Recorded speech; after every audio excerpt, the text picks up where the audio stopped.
Hi hello. ഇപ്പം നമുക്കേ ഞങ്ങളിവിടെ ഈ മീൻ മാന്തളിരെന്നും പറയും, പിന്നെ എന്തെന്നാ മാന്തളിരെന്നും പറയും, നങ്കെന്നും പറയും. അപ്പം ഇത് ഒരു 3 ഞാൻ വറക്കാനെടുത്ത് മാറ്റി വെച്ചതാണ്. 3 ചെറുതുണ്ടായിരുന്നു, 3 ചെറുത്. അപ്പം ഞാനത് വെട്ടിക്കഴുകി വെച്ചേക്കുവാണ്. അത് വെട്ടിക്കഴുകി നല്ല വൃത്തിയാക്കി വെച്ചേക്കുവാണ്. അപ്പം നമുക്കിത് ചെറിയൊരു മീൻകറി വെക്കാം. ചട്ടി ചൂടായിട്ടുണ്ട്, ശകലം വെളിച്ചെണ്ണ ഒഴിച്ചു കൊടുക്കുക. എപ്പോഴും മീൻകറിയൊന്നും വെക്കാറില്ല. കഴിഞ്ഞ ഞായറാഴ്ച ചാള മേടിച്ചു വെച്ചാൽ ചേച്ചി വന്നപ്പോൾ ചേച്ചിക്ക് നങ്ക് കഴിക്കണമെന്നും പറഞ്ഞാൽ ഭയങ്കര ഇഷ്ടമായിരുന്നേ. ശ്യാമിൻ്റെ എൻ്റെ മൂത്ത ചേച്ചിക്ക് വരുമ്പോൾ ഇവിടെ വരുമ്പോൾ പക്ഷെ പാവം അതില്ല, കിട്ടി വരുമ്പോൾ വേണം വാങ്ങിച്ചു കൊടുക്കാൻ. ഇത്തിരി ഒരു നുള്ളു ഉലുവ ഇട്ടിട്ടുണ്ട്, ഒരു ശകലം കടുക് ഇട്ട് കൊടുത്തിട്ടുണ്ട്. അപ്പം ഇതൊക്കെ ഇങ്ങനെ പൊട്ടി വരട്ടെ, ടപ്പടേന്ന് പൊട്ടണം. പൊട്ടി വരുമ്പോൾ നമുക്ക് ഇതിനകത്ത് ഇത് ഇഞ്ചിയും വെളുത്തുള്ളിയും ചുമന്നുള്ളിയും കൂടി ഞാൻ ഇടിച്ച് വെച്ചേക്കാം. അപ്പം ഈ ഇടിയെല്ലാം ഉള്ളതുകൊണ്ട് ഇടിയാണല്ല, നല്ല സാധനം ഇടിച്ചിടിച്ചാണ് ഇപ്പോൾ വയ്ക്കുന്നത്. ഇടിയെല്ലാം ഉള്ളതുകൊണ്ട്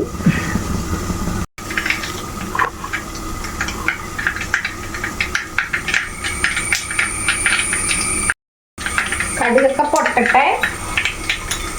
കടുകൊക്കെ പൊട്ടിയിട്ടുണ്ട്. നമുക്കിനി വെളുത്തുള്ളിയും ഇഞ്ചിയും ചുമന്നുള്ളിയും കൂടി എടുക്കാം.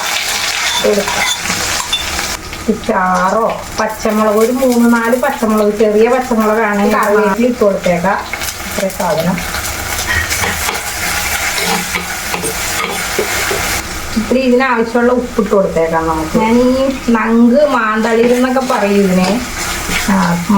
നങ്കെന്ന് പറയും, മാന്തളിരെന്ന് പറയും. പിന്നെ എന്തൊക്കെ പേര് പറയണമെന്ന് നമുക്ക് അറിയില്ല, പല സ്ഥലത്തും പല പേരല്ലേ പറയണേ.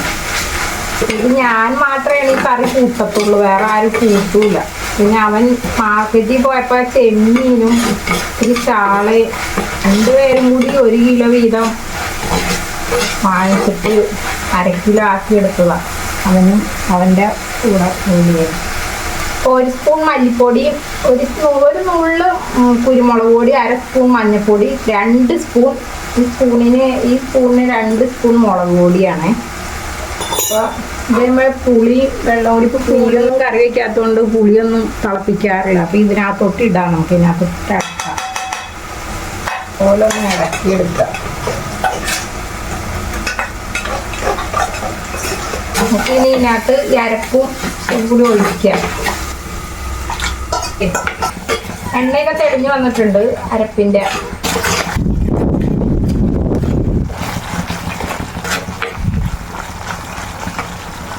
ഇത് അടച്ചു വെക്കാം. ഈ അരപ്പൊന്ന് തിളച്ച് നോക്കാം. മീൻ ഇട്ട് കൊടുക്കാം. ഓരോ കഷ്ണം മീനും ഇതിനകത്തോട്ട് ഇങ്ങനെ ഇട്ട് കൊടുക്കാം. നിങ്ങളുടെ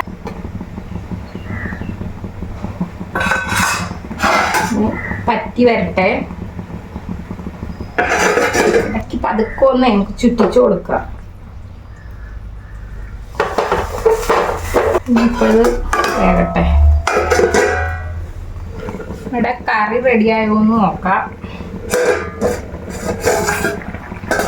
കറി പറ്റി ചാറ് വേണം, ചിലപ്പോൾ അവന് ചാറ് കൂട്ടിയാലോ. ഇത്തിരി കറിവേപ്പില ഇട്ടേക്കാം. കറി ഓഫ് ചെയ്യാം. നല്ല അടിപൊളി കറിയാണ്.